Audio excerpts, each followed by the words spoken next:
Hey, what's going on, everybody? It's me, Rocco, again. Thanks for coming back to the channel. And, it gives me great pleasure and also great sadness to announce. Well, not really announce, but because it's obvious. But this is the grand finale of my Rush album review series. Today, we're going to be talking about their final album, their 19th studio album, Clockwork Angels from 2012. And, wow, guys, like, it's been such a journey. Thank you so much if you've been following along. Really, like, this has been very therapeutic for me coping with Neil Peart's passing, and I think it was it mid-Jan? Yeah, I think it was mid-January of this year, 2020.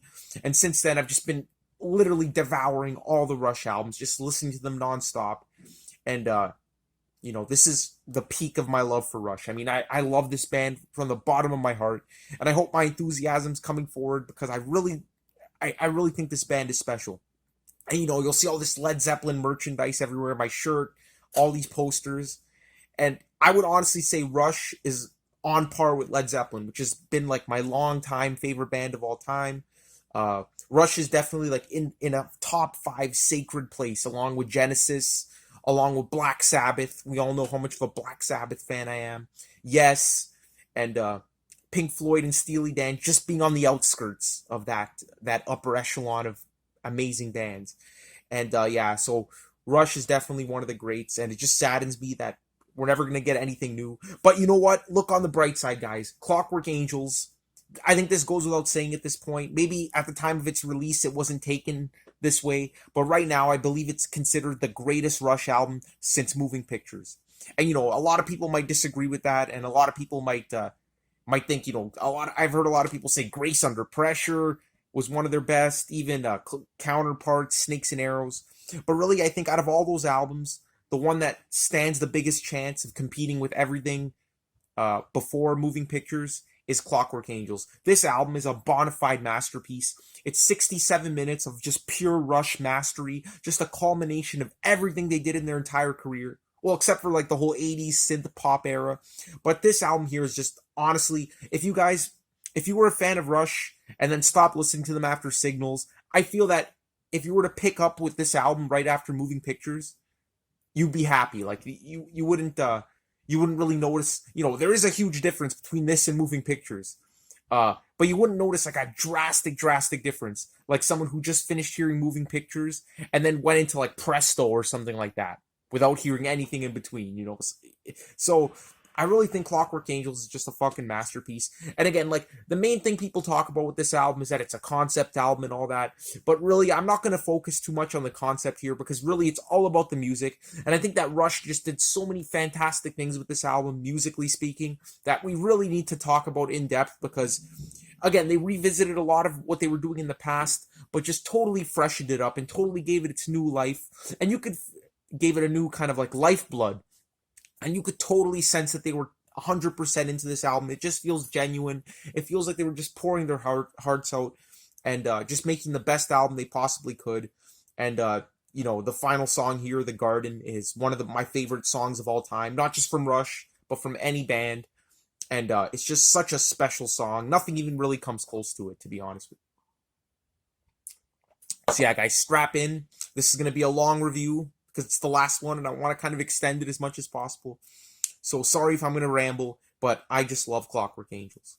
So, if that wasn't a good enough intro, let me just talk about, I was going to say, if that wasn't a long enough intro, let me talk about how I got into this album, because it's a pretty funny story, pretty bad story, to be honest, but I'm going to tell you guys anyway, in full disclosure, that when this album came out in 2012, I was, I believe, 16 years old, so I was in grade 10, I believe, at the time, and at this point, the only Rush albums I'd heard were their debut up to Moving Pictures, and then obviously a few songs afterwards I'd hear on the radio, like a few songs from Signals, like Subdivisions and things like that, and hearing this album for the first time, being a 16-year-old, being like with like such a limited musical scope at that time, I was disappointed when I first heard the album. I thought that, I was so used to Geddy Lee's high-pitched vocals. I really thought that the album was good, but I couldn't get past Geddy Lee's vocals. Now, I can't even fathom how I thought that. His vocals on this album are just incredible. And again, just a perfect example of how a singer just perfectly copes with his voice being a lower register. And the vocal on this album just perfectly represent Geddy Lee's lower register vocal prowess. Again, live, it's a different story. Live, he would actually try to strain to hit the high notes that he simply couldn't anymore. And that was a shame because it didn't come across as great, but he knew that if he tried to sing those high-pitched tracks like 2112, Temples of Syrinx, with his lower register, it would just come across as falling flat. So who knows what the trade-off was, but for me, I think he should have tried it anyway, because come on, like, it's sad hearing him try to hit those notes that he couldn't hit anymore. But on this album here, his vocals are just perfect. For the vocal range he had at this point, he did all he could, and it's beautiful. But again, at the time, I didn't really understand that concept, and I couldn't get past the vocals. So that was the first thing.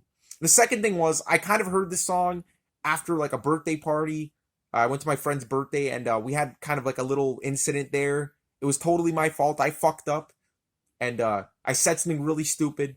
So we were all in a shitty mood, and my friend bought my other friend this album for his birthday, and we kind of went back, and like there was tensions and shit, and we listened to it, and so it wasn't a really good first listening experience. But then over the year, I fell in love with this fucking album. By grade 11, I was totally obsessed with Clockwork Angels, and I couldn't believe how much I disliked it at first compared to how much I liked it within such a short period of time.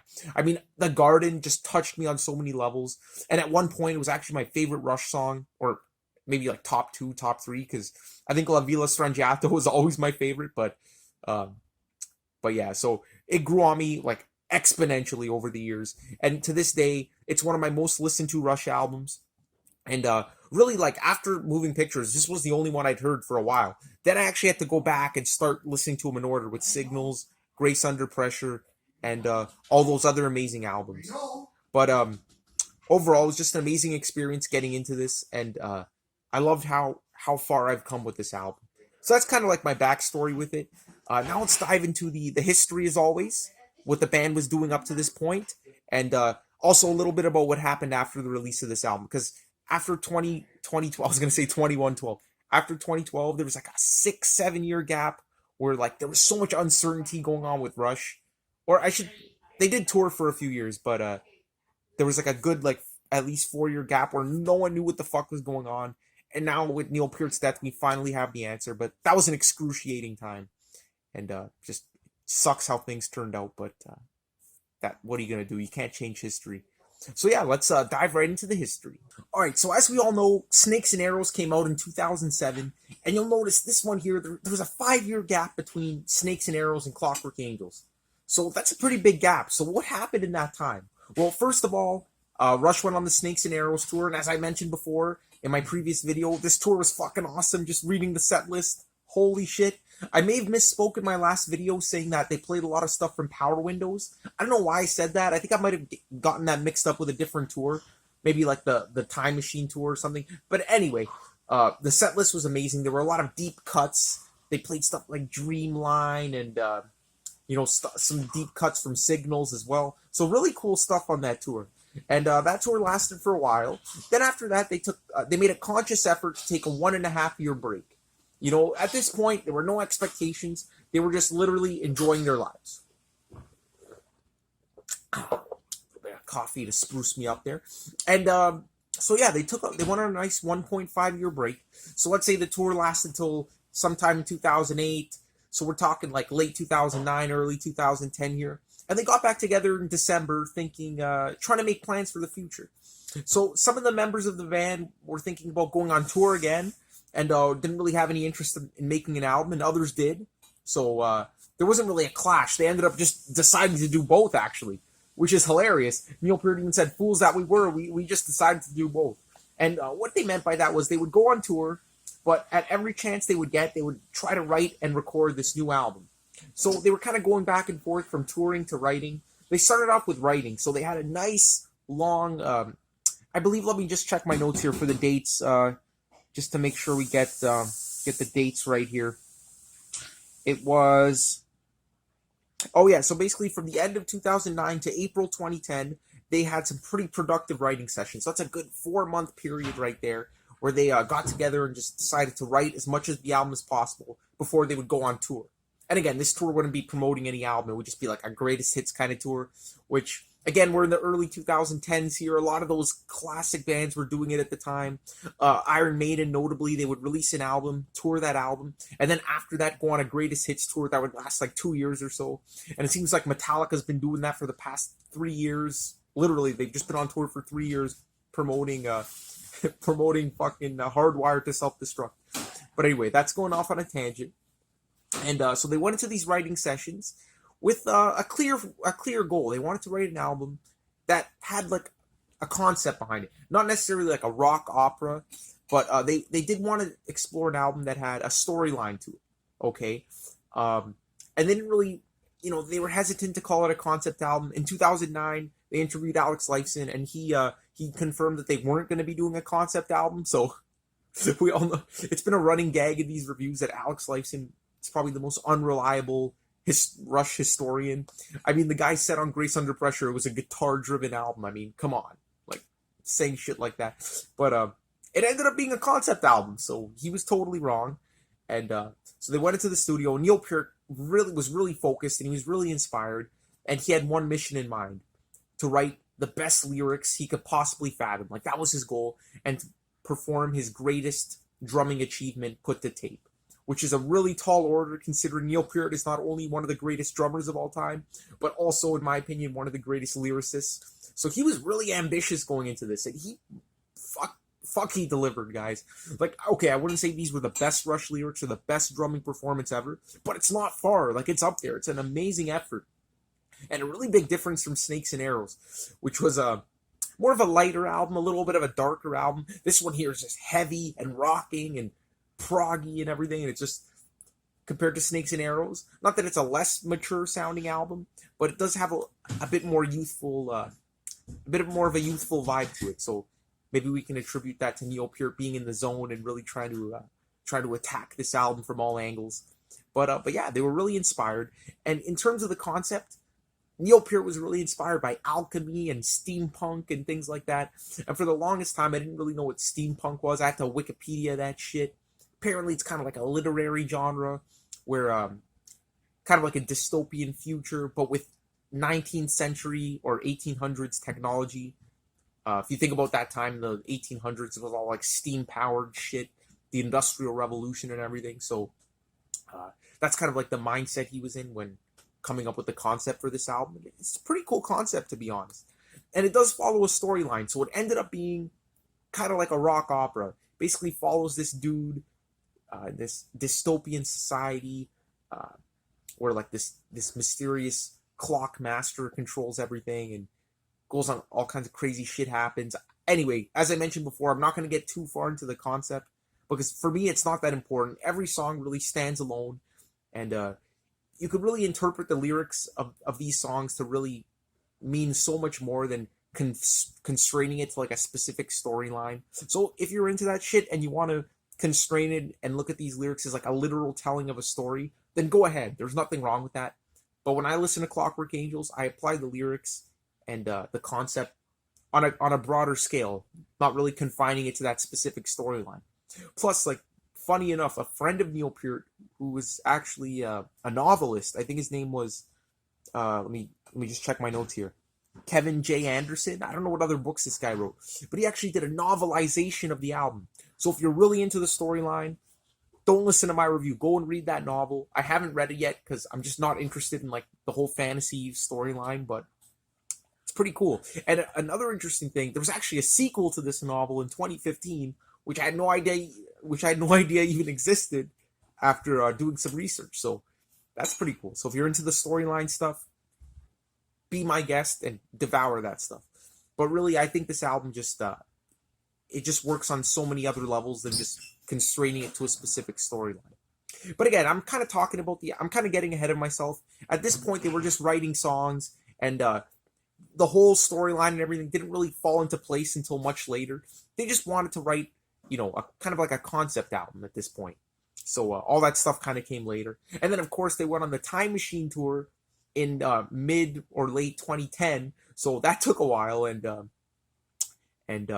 yeah, they went on the Time Machine tour, a greatest hits tour, as I mentioned. It's pretty successful. They did all the live DVDs, all the live albums. And then when they finally got back together, they were having a little bit of difficulty resuming the writing process. Again, it felt like the only thing they can come up with were jams rather than like fully formed songs. But over time, they ended up getting back in the zone, and Neil Peart was, really contributing a lot. The problem was the band were having trouble fitting his lyrics to the music, which again must have been an ongoing problem with Rush, seeing as Neil Peart's lyrics are so intellectual, so grandiose. It's kind of hard to vocalize that shit, but it seems like they did well up until now. But apparently, when they finished the Time Machine tour and they got back to writing this album, it was difficult. And I think Neil Peart was just really ambitious with the lyrics and wasn't really taking into account how Geddy Lee would be singing them. So that resulted in a lot of delays and a lot of rewriting. But the finished product is just seamless. You can't even tell there was any tension there. But yeah, there was apparently. So, and again, this was the second writing session. The first writing session was just an outpouring of creativity. But the second session after the tour was a little bit rockier. And at this point, this is when the concept started coming into place, and Geddy Lee was a little bit cautious, thinking like, okay, guys, you know what? We've always done our best to go forward with things, but I feel like we're going back a bit, like back to a 70s cliche, doing like kind of a rock opera concept album kind of thing.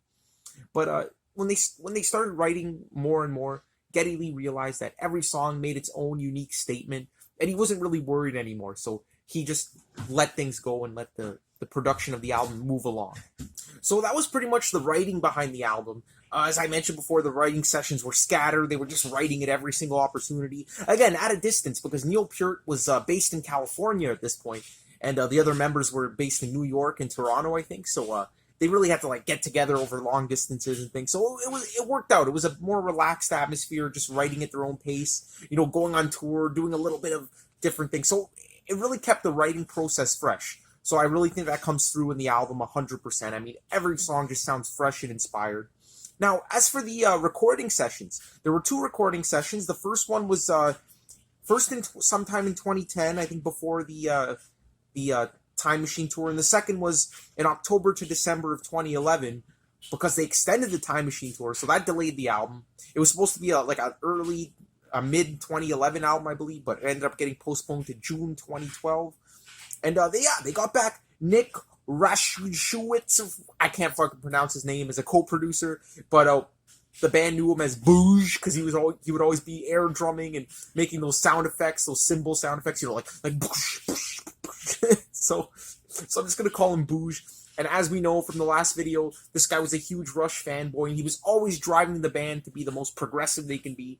And I think Rush were already kind of in that mindset already, but with this guy at the production helm, it was just a recipe for success. So great fucking producer. I talk a lot about the Rush producers. I really think this guy might be the best, other than Terry Brown. Paul Collins, or whatever the fuck his name was, from the 80s. It's a funny story how he ended up, he was a producer on Hold Your Fire, and then ended up getting the band to be as heavy as possible on Counterparts. But this Nick, whatever Booge dude, was a really great producer, and you could tell his heart was definitely into it. So the production was great. So yeah, they released the album. The packaging was fantastic. Oh, before I mention the release of the album, they actually released the song Caravan and Headlong Flight as pre-singles. Oh, and I think BU2B as well. I think Caravan and BU2B were the first singles released, and they were released way in advance. I think like years before this album came out, because they were actually written and recorded earlier. But then when Headlong Flight came out, they would play that shit 24/7 on my radio station, and again, I was kind of taken aback by getting these vocals. I wasn't really into it. Now that's one of my favorite songs of the entire album. But yeah, love that track. But at the time, yeah, I didn't really get it. And then they released the album in June 2012. The packaging was fantastic. Again, they got Hugh Syme to design the album cover. I think Hugh Syme designed every single album cover, and this one's fantastic. I love the red backdrop, the clouds, and the clock with the 12 alchemy symbols representing the hours. And I'm sure we all know this by now, but the time on the clock in military time is 2112.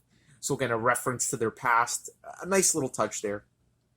And I believe the novelization as well has 12 chapters representing the 12 different tracks on this album. So a really big release. Now, when this album came out, it did amazing. It went to #2 on the Billboard charts in the US. I believe #1 in Canada. And it was a really successful album.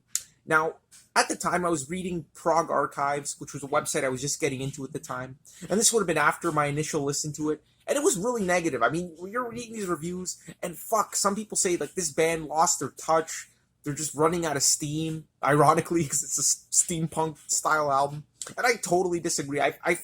You know what, I think this album totally revitalized Rush. Again, Snakes and Arrows was a phenomenal album, love that shit, but this one here is just so much heavier than Snakes and Arrows, so much more energetic and passionate. And again, not knocking Snakes and Arrows, but come on, Clockwork Angels is a masterpiece. So I don't know, these prog heads, some of them are really nasty, and I don't think they gave it a chance. So don't pay too much attention to Prog Archives. The reviews are really negative for some reason. This album is a lot better than they make it out to be. And they went on tour to support the album. So fucking jealous. My good friend actually saw them on this tour. He went with his father here in Toronto. And, you know, I've never seen Rush, as I mentioned pretty much in every video.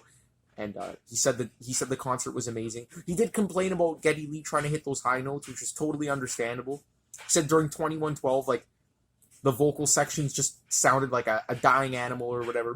Sorry, Geddy Lee. But those are my friend's words, not mine. But yeah, great tour. And then after that, they took another year break. So again, at this point, we were thinking Rush was back into the swing of things. We didn't know they were going to be going away anytime soon, despite them being around for like 40 years almost. And then they announced their 40th anniversary tour, which was actually their 41st anniversary, but their 40th since Neil Peart joined the band. That would be the R40 tour, and they pretty much pre-announced that this would probably be the last large-scale Rush tour. They didn't rule out smaller tours and, of course, other albums in the future. But Alex Lifeson, a lot of people don't realize this. He has psoriatic arthritis, which is a really severe form of arthritis caused by psoriasis, of all things, which is a skin condition, but it can affect the joints. So a lot of people attribute this to Neil Peart with his chronic tendinitis. But really, Alex Lifeson was also having a lot of physical problems, too. So, you know, it's not fair to just pin all the blame on Neil Peart, with Rush scaling back. But yeah, at the time, that's what people thought it was. They thought it was just going to be a scale back, and they wouldn't do any, like, world tours anymore, but they would still do, like, you know, some shebangs here and there. But as we all know, unfortunately, the R40 tour ended up being the last, and god damn it, guys, it's been tough. Ever since then, you know, Rush had been saying things were on and off, and then Neil Peart officially retired, I think in, like, 2016, 2017, which was, you know, we all know that he'd been battling cancer now for 3.5 years. So when he announced his retirement, that really aligned with probably his diagnosis of cancer. And that's probably really why they disbanded. I think, you know, Neil Peart being the guy he was, I don't think he would have just retired because of his chronic tendinitis. I think he would have worked around that. You know, again, scaled back the touring, maybe had long gaps between concerts to heal and things. But really, we all know now it was probably because of the cancer. And, of course, in 2018, they announced that they were disbanding. And then Neil Peart died. And not that they were disbanding, but, you know, it was kind of uncertain because they never really announced for certain that they were disbanding. But Alex Lifeson did make comments that he couldn't foresee any albums coming out in the future or any further tours. So, and yeah, now we finally have closure, unfortunately, in the worst possible way.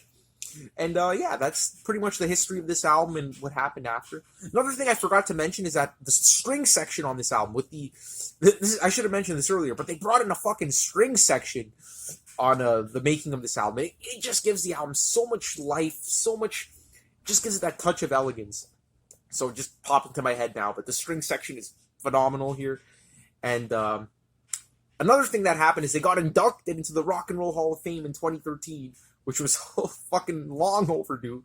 Again, I don't give any shits about the Rock and Roll Hall of Fame. It's a fucking joke. But that speech by Alex Lifeson was just beautiful. You know, not to dwell on it. We all know what it was. Iconic speech. Look it up if you haven't seen it. And great performance as well. So yeah, that's the history behind it. Now let me just dive into my overall review and just recap a lot of those main points I was making. Alright guys, so let's be short and succinct here because I already talked a lot about this album. But I just want to give it a good overall review just to really recap what makes this album so special. And it really is a special album. And again, a lot of people really focus on the storyline behind this album. I think that you could totally remove the storyline from this, and the album wouldn't suffer whatsoever. The songs are just meaningful in and of themselves, and I really love the lyrics on this album. The first few tracks, they're a little bit more, they're a little bit more focused on the storyline, really describing events that happen, like, for example, Seven Cities of Gold and Carnies and things like that. Caravan. But then later on in the album, the lyrics get really introspective and really reflective as the main character of the album gets a bit older in life. And it's just really fitting that this is Rush's final album, because, man, by the time we get to the end, by the time we get to the Garden, that is just the most beautiful way any band could have possibly closed out their career. And it's just such a great message, just reflecting on life. And really, the main message I get from this album is that just to live life to its fullest, do the best you can, and then at the end of life, don't focus on the petty things. Just do all you can to be a good person. And really, that sounds really simplistic, but that's the core value I get from this album. And it's just, they just phrase it in the most beautiful way possible. I mean, Neil Peart really outdid himself with the lyrics on this album. And again, totally independent from the actual substance of the storyline. So lyrically, it's fantastic. Vocally, I already mentioned, kind of the same thing as Snakes and Arrows. Geddy Lee is really using his lower register phenomenally on this album. And even better than Snakes and Arrows, I would say. I'd say, like, he just really brings it to this album. And again, I keep mentioning The Garden, but his vocal performance there is just goosebump inducing. Musically, here we go, guys. Here's what I want to really focus on here. This album is prog rock perfection. And what I mean by that is every single song, these songs really take their time. The musical sections of each song are really well developed. There's so many unexpected time changes, and just really has that classic Rush feel with all the twists and turns and musically interesting ideas. Like, they just seem so inspired and proved that they could easily do what they did in the 70s. This is just as good as the stuff they were doing in the 70s. This is easily maybe my fifth or sixth favorite Rush album. And that might sound like not the best, but let's look at what they had. They had Permanent Waves, Hemispheres, Moving Pictures. And I think at one point, this was actually my number 3 favorite Rush album behind Farewell to Kings and Hemispheres. Now it's like my number 5 or 6.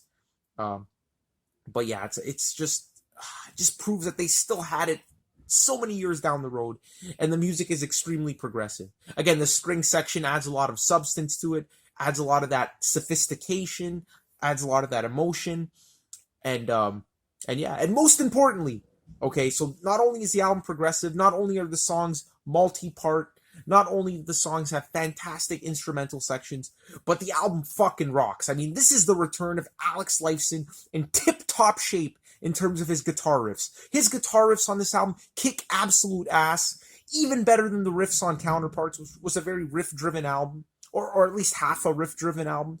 This one here, he brings riffs from the depths of the 70s, and in the freshest possible way. He's not just ripping off his past self. He was back in that mindset of writing killer riffs. So this album fucking rocks. It's heavy, and it's beautiful. There's so many beautiful moments. So again, it has the heaviness of the early albums and the beauty of the late albums, and also the introspection and the maturity of the lyrics of the later albums as well. So really, this album has the best of Rush throughout their entire career. And Neil Peart's drumming, holy shit, guys. I'll be damned. This is the best Neil Peart drumming performance easily since Moving Pictures. His drumming just stands out.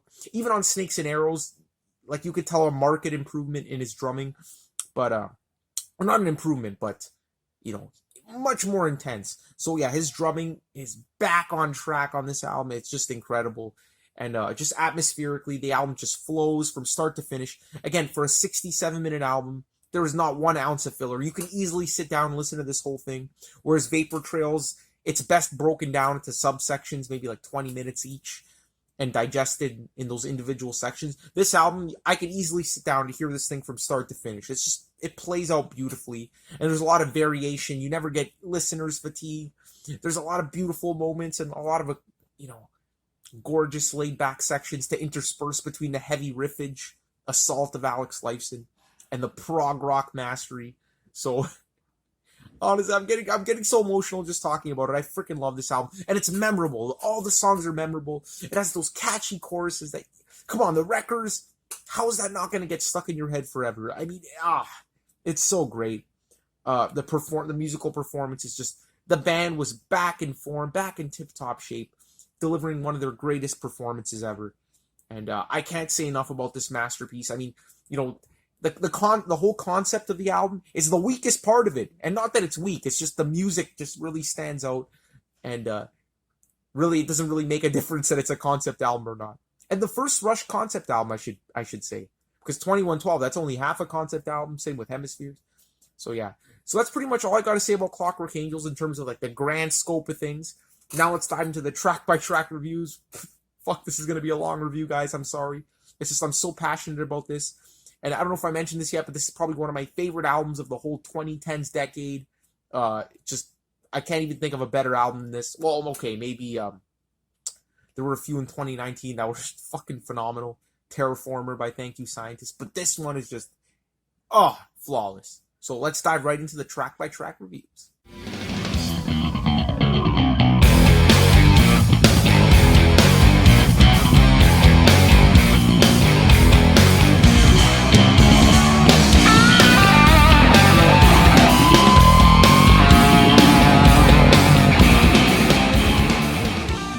What a fucking opener, guys. Kicking off this amazing album, we got Caravan. Now, this song just really brings it to the table, and after hearing this song, you know that Rush is back in that hard rocking zone. I mean, this song just kicks your fucking ass, and it's extremely progressive as well, extremely proggy. It has this amazing instrumental section, probably the best instrumental section we've heard from Rush in a long-ass time, and that's saying something, because the last album had 3 instrumentals. And, I'm not saying this is better than, that one particular instrumental section is better than all those instrumentals combined. But it just has that intensity. It has that reckless abandon. And it just really reminds you what Rush were doing in the 70s with their unconventional time changes and phenomenal bass and guitar interplay.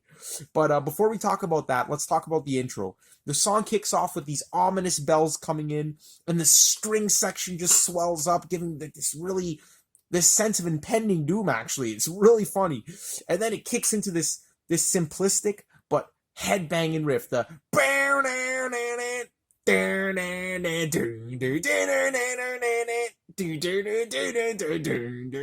and we haven't heard anything this heavy from Rush easily since Counterparts, but this one here it's a bit different. And then Geddy Lee comes in and he sounds fantastic for his age. And again, the first parts of these songs are just really heavy. Geddy Lee isn't trying too hard to be melodic here. He's just trying to parallel the intensity and the sheer heaviness of that opening riff. So it doesn't really come across as a band like damn, these guys sound like 30 years younger, because a lot of the stuff they were doing since took on a really mature kind of sound, really laid back and refined. This is just an assault, but in the best possible way. And then all of a sudden, when you think the song's going to be dark and soul crushing, you get this amazing chorus. I can't stop thinking big. It's like the clouds part and the light comes in, and it's just such an awesome chorus, so optimistic, really exemplifying the optimism of youth, which is really what I think about when I hear Caravan. This song is really about blind optimism, and yeah. Moosehead, my choice of brew. Really good beer if you live in Canada. Anyway, getting off on a tangent here, but that's what I mean by don't look at this album in terms of like a specific storyline. You could really apply it to anything, and this song is just really about blind optimism and really taking on the world as a kid or a youth. Yeah. Love the concept there. Now we get into that amazing instrumental section I was telling you about. Kicks off with this amazing bass interlude at the 3-minute mark. And it's so groovy. You get these big chords coming in. And then all of a sudden this headbanging riff comes in. And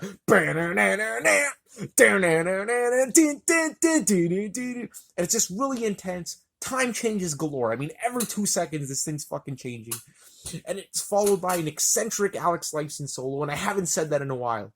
You'll notice that early on in my Rush review series, I would always describe Alex Lifeson solos as being eccentric and kind of serpentine, just going all over the fucking place with no direction, but coming out fucking phenomenally. And this solo here is pretty much the exact same thing. It's like he basically went back and just revived his just reckless abandon on this track. And it's just the time changes are crazy. The drum performance is just stellar and uplifting. And you got the strings coming in. What a great fucking song. Caravan is a 9 out of 10. You know, at first I thought the song was a bit simplistic with its, pretty mechanic, what's the word I'm looking, Neanderthal kind of riff. And but over the years I've really come to love this song and appreciate that instrumentation. So yeah, Caravan, I'd give this one a 9 out of 10, hands down. It's a great, intense track. I was brought up to believe the universe has a plan. We're only human, it's not ours to understand.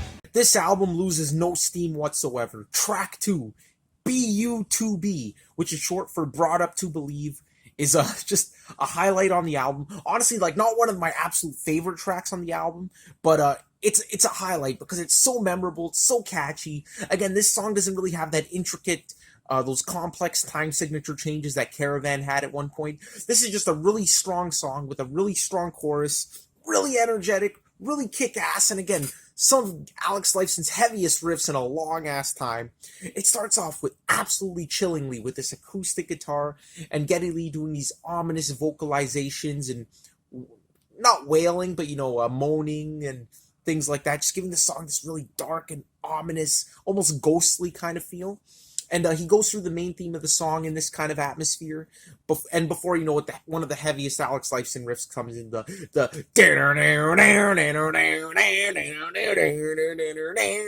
like, it's impossible not to headbang to that. And then Geddy Lee comes in, and his vocals have this drive to it, this power, this intensity that I haven't heard in a long time. Again, he's not like trying to hit high notes or anything, but he's really like just giving it his all. And this whole song is just chugging along at an incredible rate. And then the chorus comes in, and I love how like it kind of stops before the chorus, and you get that like funky bass interlude, and then the chorus just literally comes bursting in, and it has this modern kind of feel to it. Again, this isn't Rush just rehashing the past. It does have like this modern hard rock, heavy metal kind of vibe to it, but it's such a catchy chorus, and the band must have known it because it is repeated a lot throughout the song, but in a really good way. And the song has a really good bridge as well. Just a really well-written song. One of the more straightforward ones on the album, but definitely a highlight because it's just so memorable and really dramatic. I mean, the way it ends with the strings coming in. Again, there's the strings just give this album that extra layer it really needed. And it just ends with so much intensity. Like, those last notes Geddy Lee hits are just really good, where the music just stops and it's just him singing. Oh, man, I get chills every time. So again, BU2B, excellent, well-written track. Not one of the absolute masterpieces of the album, but it's just really great having this early on. Just grabs your attention, just like Caravan, and just really showcases that this band was heavy as fuck at this point. I wish they kept going, but Anyway, so B2B, I'd probably give this a strong 9 out of 10, 8.5 to 9 out of 10, and somewhere in that range. Excellent. All around the city square, our shimmers in the air. People gazing up below to those angels high above.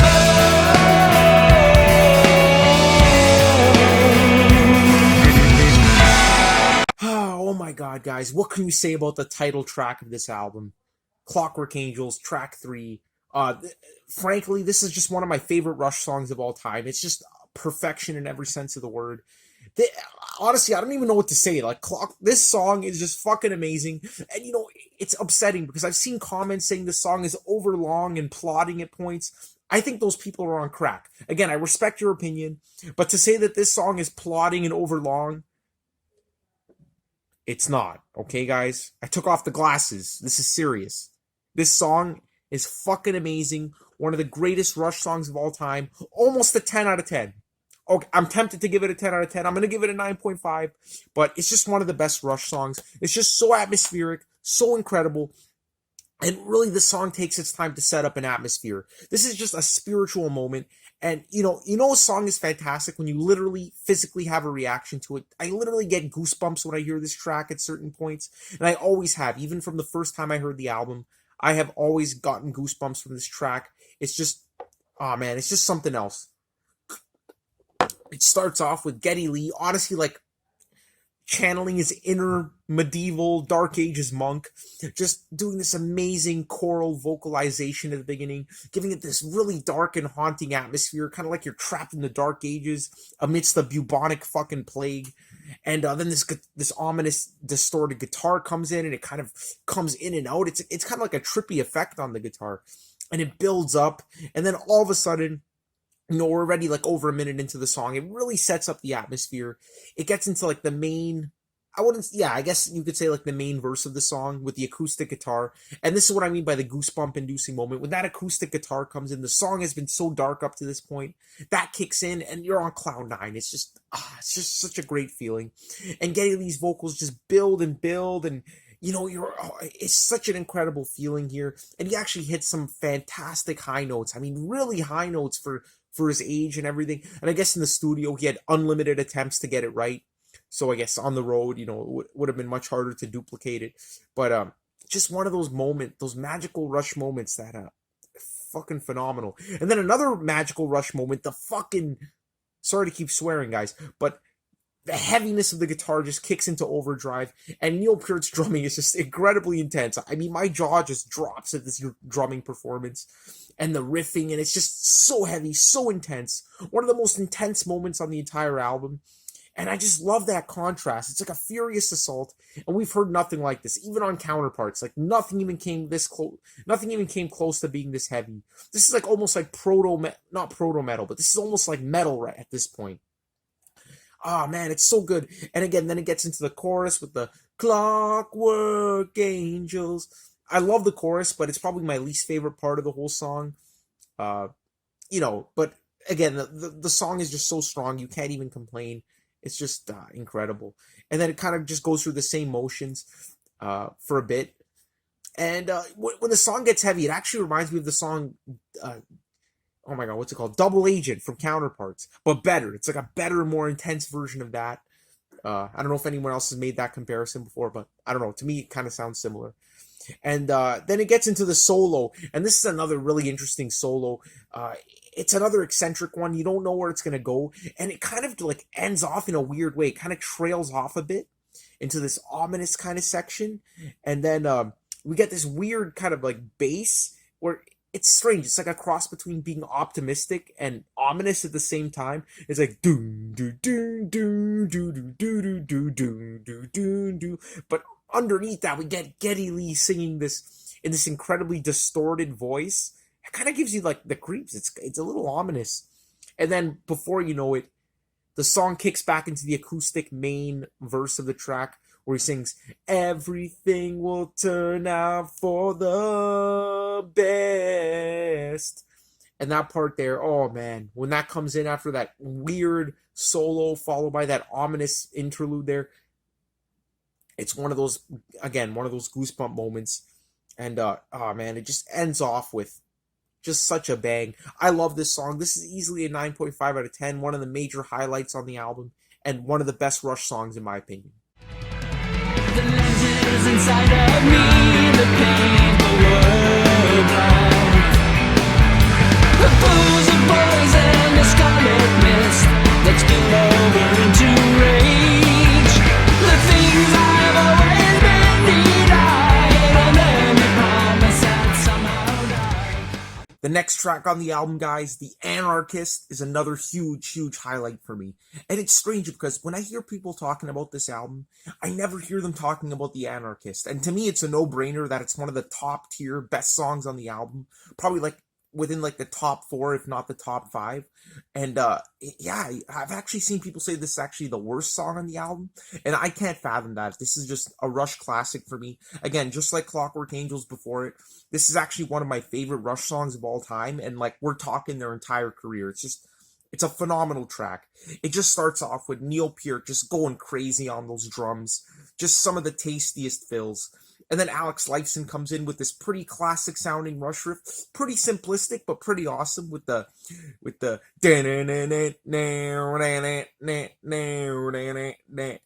and then Geddy Lee with his furious fingers of glory, laying down these amazing bass fills.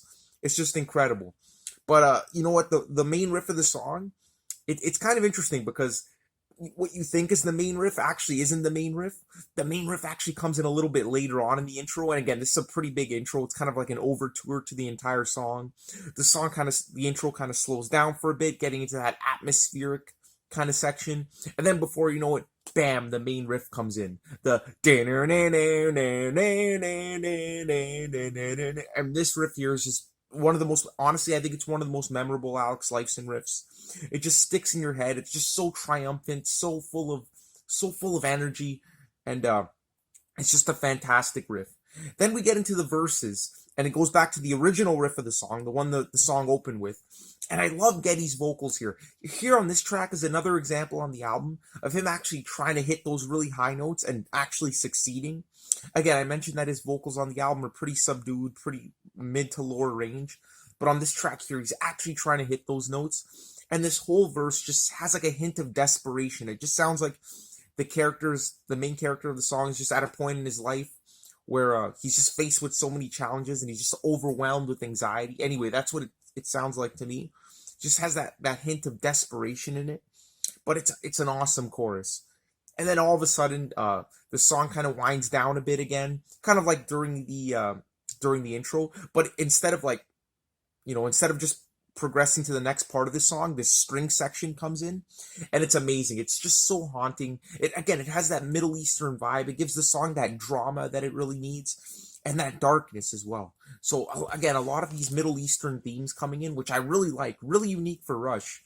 Again, they were doing that on Snakes and Arrows, but here with the string section, it just sounds full force ancient Egyptian right at this point. And let me tell you guys, the best part of the song comes in right after that, the chorus.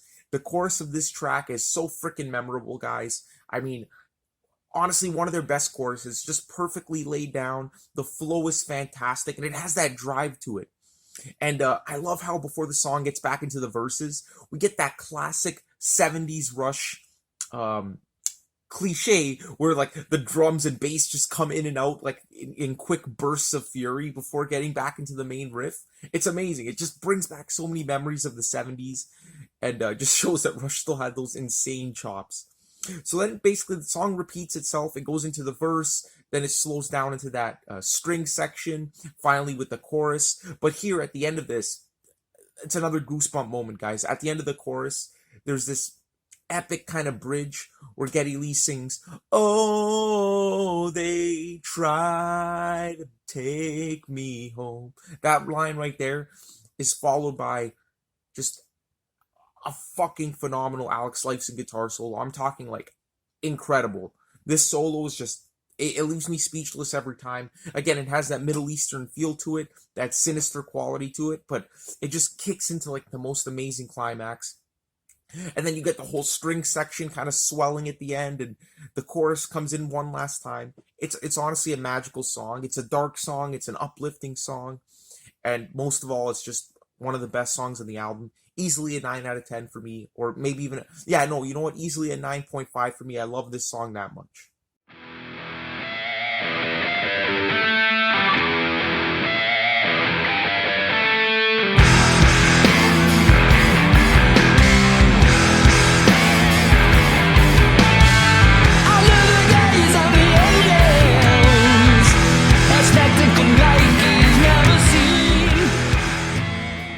Track number 5, Carnies. This one here is another one that a lot of people seem to have differing opinions about. Some people I've seen say it's one of the best songs, and some people say it's one of the worst on the album.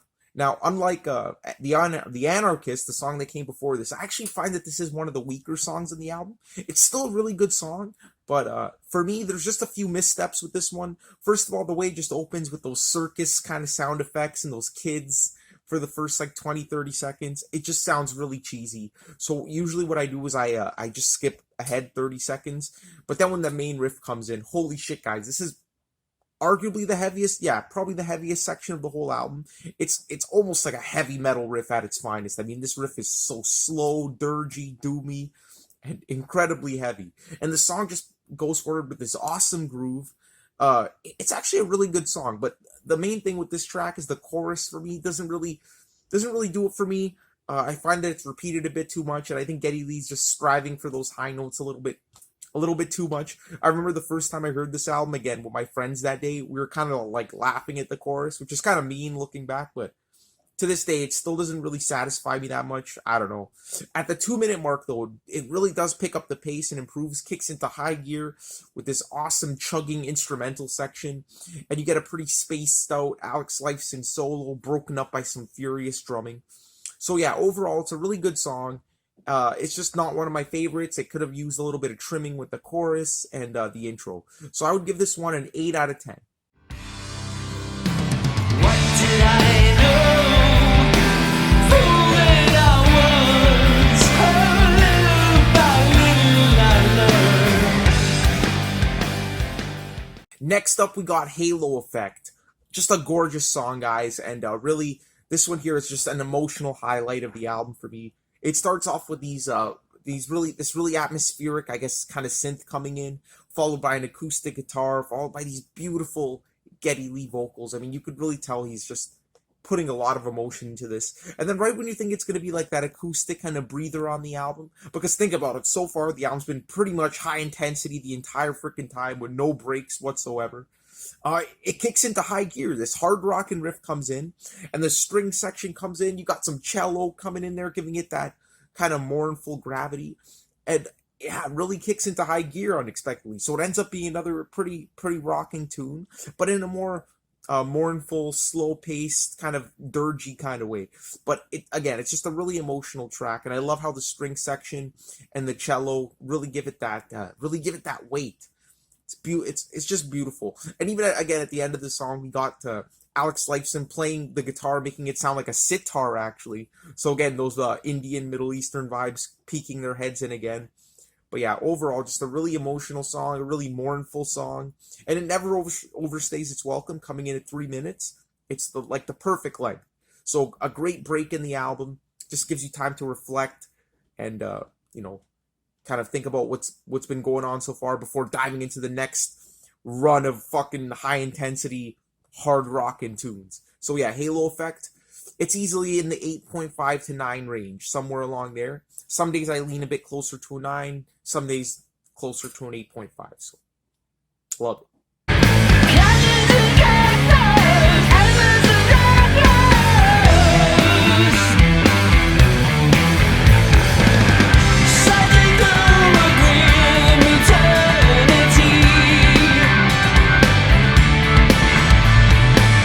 Alright guys, a little bit of a change of scenery. I thought I'd move these posters to a place that actually makes sense, and I think here is the best possible spot. So I think this is going to be my new background. Tell me if you guys like it. I really like it, so I think we're just going to roll with it. But yeah, without further ado, let's get on to track number 7, 7 Cities of Gold.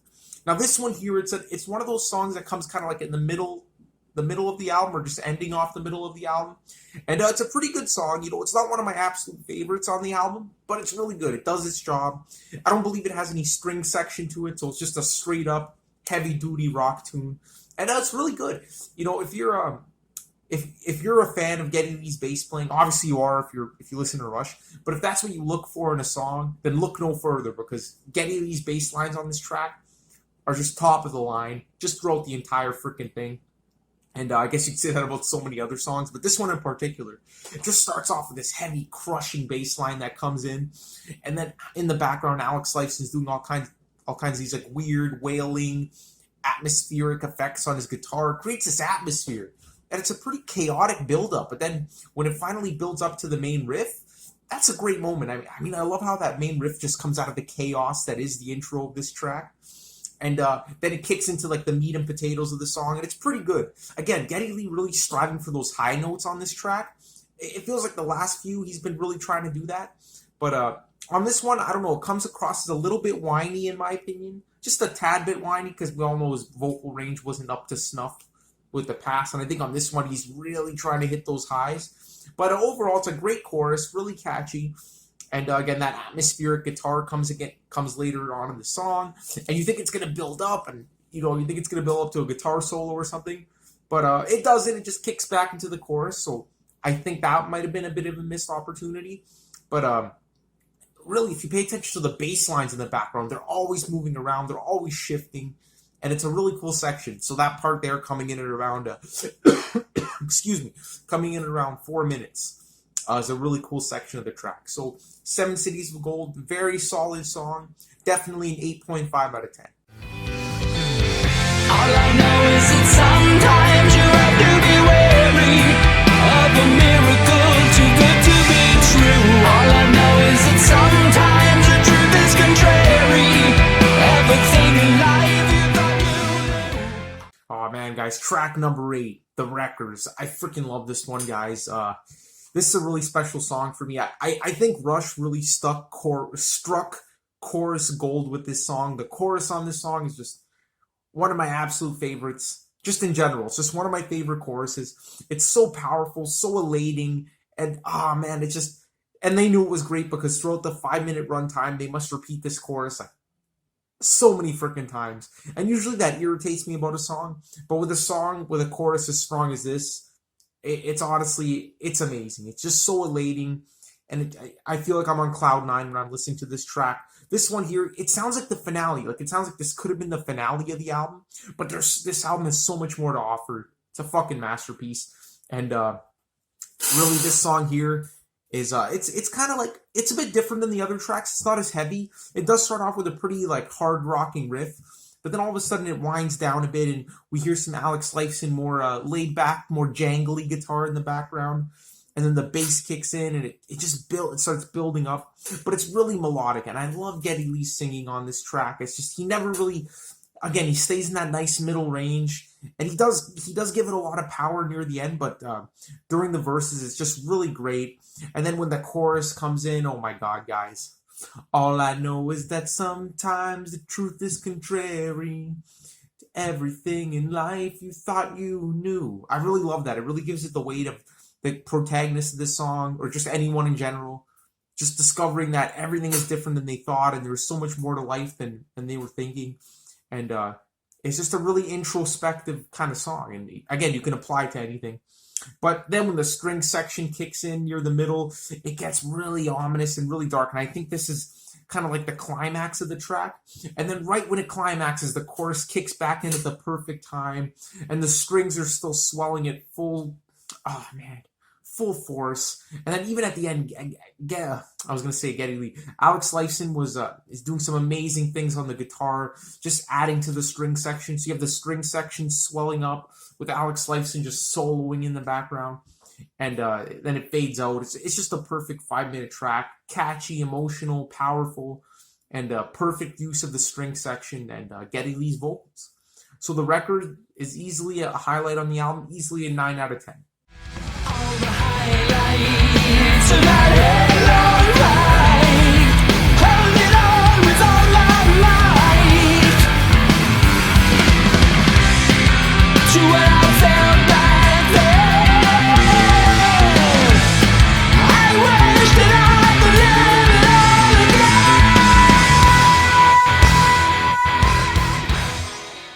Alright guys, the next track here, Headlong Flight. Oh man, guys, where do I even start with this one? This one's widely regarded to be the best song on the album, and for me, it's not very far. It's probably my second or third favorite on the album, but this song here is just literally 7.5 minutes of pure, heavy Rush excellence. I mean, this track here, I'm going to say it right now, this song's a fucking masterpiece. Again, one of the best Rush songs of all time, and it just gives me so much joy to say that about a lot of these tracks, especially since it's their last album. They ended off on such a bang, and this one here is just so interesting. It brings so many elements back from the early 70s period. That's right, the early 70s. Not just their prog period, but like their fucking hard rock years. And, oh man, this song just fucking rips, guys. Like, where do I even begin? It starts off with this iconic bass line. It's just iconic. Like the do-do-do-do-do-do-do-do-do-do. Like, you hear that once, it's stuck in your head for the rest of your life. So it's already like worth the price of admission alone. And the whole band is just absolutely crazy on this track. I mean, everyone is just at the top of their game, especially Neil Peart. His drumming on this is furious as fuck. It's like they almost like let him out of the cage, or he took some kind of like speed or some kind of I don't know, like Adderall or something. They just let this guy loose. He's just going absolutely berserk on this track.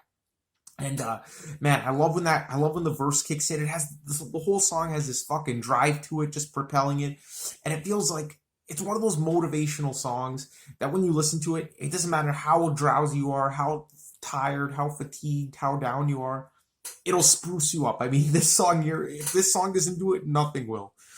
And the chorus is fantastic as well. I love how it has that like kind of grungy kind of groove to it, and oh man, and Geddy Lee, he's hitting some high ass notes again, but it sounds phenomenal. It doesn't sound whiny at all. Oh man, it's just so honestly, it's just amazing. Really, where the song kicks off into the stratosphere is around the 4 minute mark, where we get this weird kind of again this grungy kind of feel coming in, and then you get Neil Peart with this classic voiceover. Just, Neil Peart's distorted voice taking you back to shit like The Necromancer, 2112, all that early 70s stuff. So that was great. That was a great nod to the past right there. And there's some absolutely ridiculous drum fills. Like, we haven't heard drum fills as fast as this from Neil Peart in a long ass fucking time. I'm talking a long time.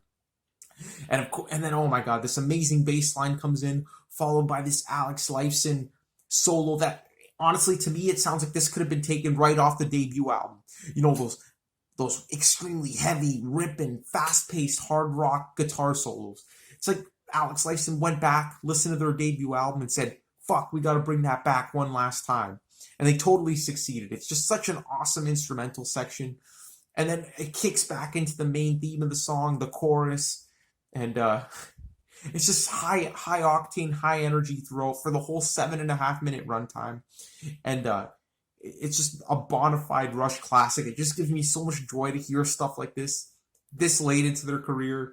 I mean, honestly, this song's got it all. So this one here, it's easily a 9.5 out of 10. I'm even tempted to give it a 10 out of 10, but I can't because of things like 2112 and, Hemispheres being like as great as they are. But this is really close. So Headlong Flight, easily a 9.5 out of 10. Easily, like, if not the best song on the album, then, like, the second best on the album. So, masterpiece. Oh, life goes from bad to worse. I still choose to live. Next up, we got BU2B2. So part 2 of BU2B, or Brought Up to Believe, which was the second track on the album. And honestly, what's a concept album without some kind of reprise of earlier themes on the album? And to be honest, this is, this song here, it's only 1.5 minutes long, but I think it's a really special song. I mean, this song always gets me really emotional. And, whether that be from Geddy Lee's fantastic subdued vocal delivery, the string section in the background, this song is just completely string driven. I don't know which one of those two it is, but honestly, I don't think it's either of them. I think it's Neil Peart's phenomenal lyrics on the track. I love the line, "Life goes from bad to worse. I still choose to live." And as Geddy Lee sings that line, the violins are just swelling up in the background. You got to think, with all the shit that Neil Peart's been throughout his life, that lyric hits really close to home. If anyone else wrote that lyric, it would sound kind of generic, but coming from Neil Peart after all the tragedies he endured, it's just one of the most touching moments on the album. And this is what I mean, again, another example of applying it to any scenario, because really, like, in terms of the storyline, this is our character at a crossroads. He's coming at the end of his life at this point, and shit just isn't going as he expected. But really, like, I interpret this as representing Neil Peart's personal adversities throughout his life and overcoming that. So BU2B2, it's a short but really impactful song, and I love it. So I give this one easily 8.5 to a 9 out of 10. Ones who've done you wrong. Oh, the ones who pretended to be so strong. Grudges you've held for so long. It's not worth singing that same sad song. Alright, the second last track, it's called Wish Them Well. And this is another one of those songs later on the album, just like BU2B, like Headlong Flight, and the succeeding song, The Garden, that are just really introspective looks at life from an older age point of view, like really looking back on your life. And this one here is a beautiful message about just, realizing that all the grudges you held in life were all for nothing, and really the best thing to do is just to wish someone well. If you come to a conflict with someone, just move on and just try to make amends. It's the best possible scenario. So again, the lyrics are fantastic. I love the line, even though you've been through hell, just wish them well. That line there is just really powerful. Like, no matter what they do to you, just be the better man and stand up for what's right. It's so lyrically, the song's great. Overall, musically, this isn't one of my favorite tracks on the album. It's actually it's along with Carnies, probably like one of my least favorite songs. And really, the problem is, like, the chorus is just, it's a little bit repetitive at the beginning. The first 3 minutes of the track just don't really interest me that much. I don't know. It just seems so average compared to like what's come on the album before. I know a lot of people really love this track, but for me, it really picks up at the 3 minute mark. So the last 2 minutes of the song are just fucking fantastic. There's an Alex Lifeson solo that just gets unexpectedly heavy and intense, and then the vocal part I really love is grudges you've held for so long. That part right there. That's just a really powerful part, and then it locks into that groove at the end. So yeah, the last 2 minutes of the song are top notch. Just the first 3 minutes or so, a little bit repetitive for me, and the chorus doesn't really stick out. So this one here, I'd give it a pretty strong 8 to 8.5 out of 10 because of the last 2 minutes being so awesome. The measure of the line is a measure of love and respect. So hard to earn, so easily burned. Let love fullness of time, a garden to nurture and protect.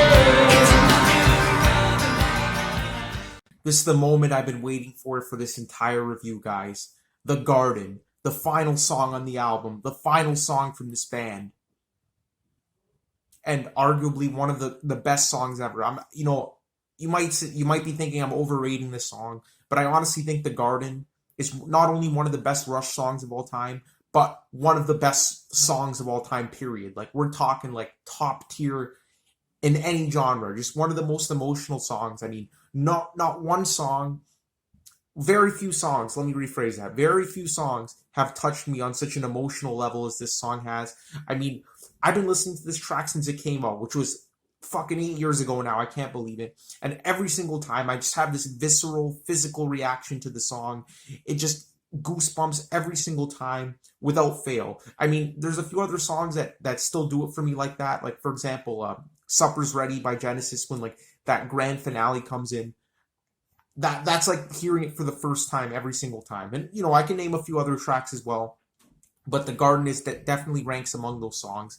And, at the time, no one knew this was going to be the last Rush song.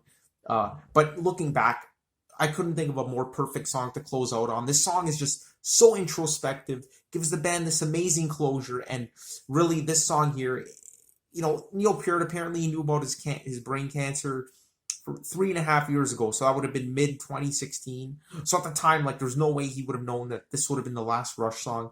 But just the way it worked out, I think the universe was just aligned perfectly, and this is just the perfect song to close out on. It's I want to call it a ballad, but it's so much more than that. I mean, this song here just firing on all cylinders on every single level. Musically, it's flawless. Vocally, honestly, one of Geddy Lee's greatest vocal performances like ever. Well, like, honestly, like ever. One of Alex Lifeson's greatest solos. The string section is just, oh my god. This song without the string section would not be the same. I mean, they employ that string section to the max on this track. And the lyrics as well, just phenomenal. The lyrics of the song, just, I love them so much. Basically just describing how at the end of your life, the measure of your life is a measure of love and respect. So like how much love and respect you gave and received. So similar to the Beatles, The End, the last song on Abbey Road, this is in a similar vein, but a much more sophisticated song. Overall, one of the most sophisticated Rush songs of all time. And yeah, no other Rush song even comes close to this. Even Losing It, which was, I don't know, I guess you could say it's the most similar Rush song, being a very emotional, intense, almost the closer on the album. If Countdown didn't exist, it would have been. But this one here, it's just something, there's just something special about it. And from day one, this is the song that made me came back and made me want to like just keep revisiting the album. Because as I mentioned earlier, I didn't really give this album a good chance the first time because of the circumstances. but this is the song that drew me back, and really, it's just one of the greatest songs ever. On my Rush top 10 review, you'll notice I have this at like number 7, number 8. It moves around, but honestly, this is on par with like 2112, Hemispheres, Xanadu, the best of the best. So without further ado, let's just dissect the song a little bit more. I know I'm going on a lot about this, but it just starts off with the string section and this amazing bass line in the background. Just in the background, just, not too stand out, but it's notable as well. Then the acoustic guitar kicks in and the main verses start.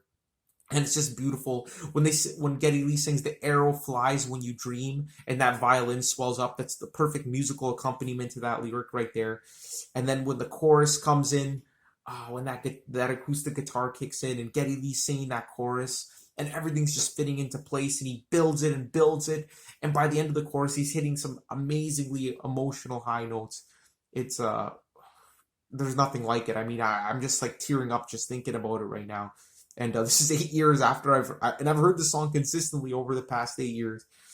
And the second verse comes in. It's a little bit more uplifting, a little bit more jaunty, but just as emotionally touching. And yeah, and then at 3 minutes and 30 seconds, this is where the song gets really special. This piano interlude comes in, and it's literally like a classical piano interlude. I feel like the whole world just goes on pause when that part comes in. I feel like it's like an out-of-body experience. I feel like my soul just like dissociates from my body. And I know this sounds ridiculous, but it's honestly true. I feel like I'm on cloud 9 when I hear that piano section.